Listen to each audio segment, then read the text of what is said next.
Welcome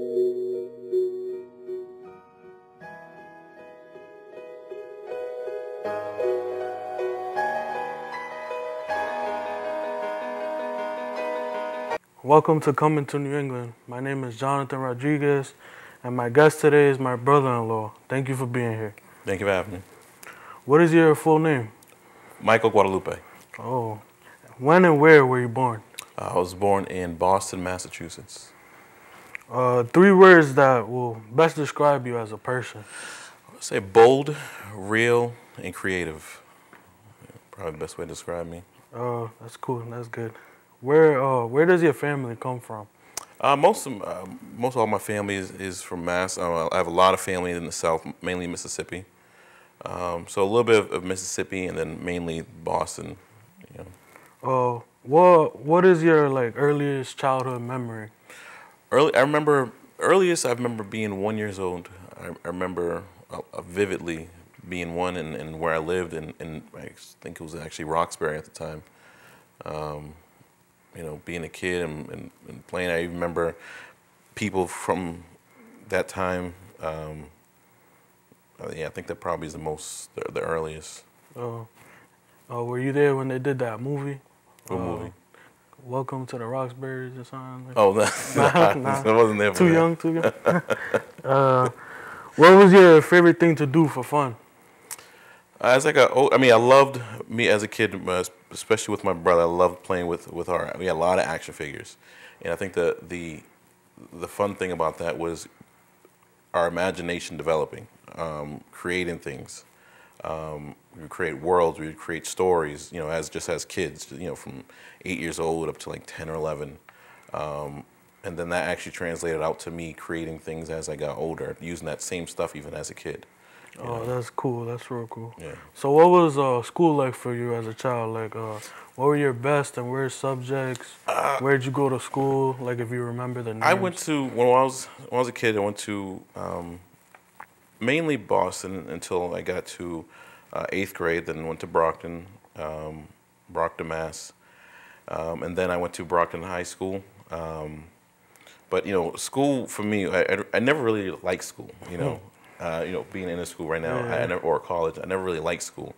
I got low grades, and I later come to find out it wasn't because I wasn't learning, because I was learning. It was just I learned I had dyslexia, so I was learning differently. But kind of learned it, understood that at a later age, as to say.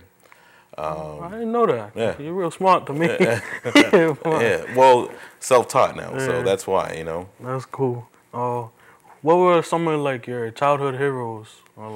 I think my biggest childhood hero was probably my father. You know, him. My childhood wasn't the most ideal. You know, I was the oldest in my home, and I had 2 younger sisters and 2 younger brothers, but from my mother's side. But then my father also had, you know, 5 with his wife. So it was a kind of dysfunctional family. Awkward. You know? Yeah, but it was a crazy childhood growing up. But you know, my father, he was kind of going back and forth between 2 homes. But no matter what, he was always there for me, and then his 10 kids that he had. You know. All right. So that, I think even though he went through that, I think I admired that as him being a father, and no matter what, him being my father. You know. That's good. What were your favorite songs and the types of music you liked growing up? I liked a lot of R&B. I remember as a kid, my mother, she having a lot of Prince, and me and my brother would listen to these Prince. You know, we would even act them out like we're performing things. It was crazy. Purple Rain. Yeah, Purple Rain. Well, and then it was just stuff. A lot of. I mean, you have the big stuff, Purple Rain, and all things like that. But we eventually getting to know Prince's music. We got to learn a lot of the jazz music he would play. You know, knowing that he can play any instrument you put in his hand, he could play it fluently. You know, it was things like that I admired about him. Of course, the guitar was, you know, so his creativity and his genius as a musician. That's somebody I admired the most as a music artist. Yeah, he's pretty cool guy. What holidays stood out to you like the most? Like, I think out of all the holidays, I want to say Christmas. Going back again, talking about those action figures, and developing my creativity as a kid. I think Christmas morning, opening that, seeing the new toy, that allowed me as a it's kid. a great feeling. Yeah, it is a great Yeah. feeling for any kid. But with me, it was just like, oh, I can kind of. I remember thinking I can create this in my head, or I can create Yeah. this story, even as a little kid. So Christmas was big for that. That's cool. What were like who was like a relative who stood out who like impacted your life growing up? I think going back to my father again, Oh. he definitely, he's always guided me or tried not just me, but all of his kids, grandkids too. I think, definitely my father. What was like the proudest moment like you felt you had growing up, or like I think the proudest, or like if it's still going on today? yeah, I Like, want to say my kids, especially, my becoming a father I think it was the first time I became a father was 23. I had my first son, and becoming a father, tears came down my eyes, and then Yeah. having, I remember. well, I mean, there was Noah too, so I had, Yeah. my youngest. So both times I had a son, that was the most impactful. I mean, you're seeing this life for 9 months. Your kid is in that womb, developing. You're always wondering what do they look like, and then you see them come out, and you're like, wow, that's mine. Me thinking back to how my father was and raising me. Now I'm a father. All right. If you had to choose any profession, other than whatever you do now, what would it have been? I think just recently I got away from that if I could regret as far as my profession. I do furniture sales and all that, but now I'm an author. Bob's Furniture for anybody. So yeah, I do the sales with that, but now I write. So that's something I love to do. So that's I- where the creativity. That's what the creativity went to Cool. is writing. Putting out both love drama stories, soon to be crime novels. Don't be afraid to give the titles out. Right now, the lifestyle prologue on Kindle is, and then hopefully next month the lifestyle book. But that, and then also developing my social media marketing agency. So that's something that instead of saying what I could do, now I'm actually doing it.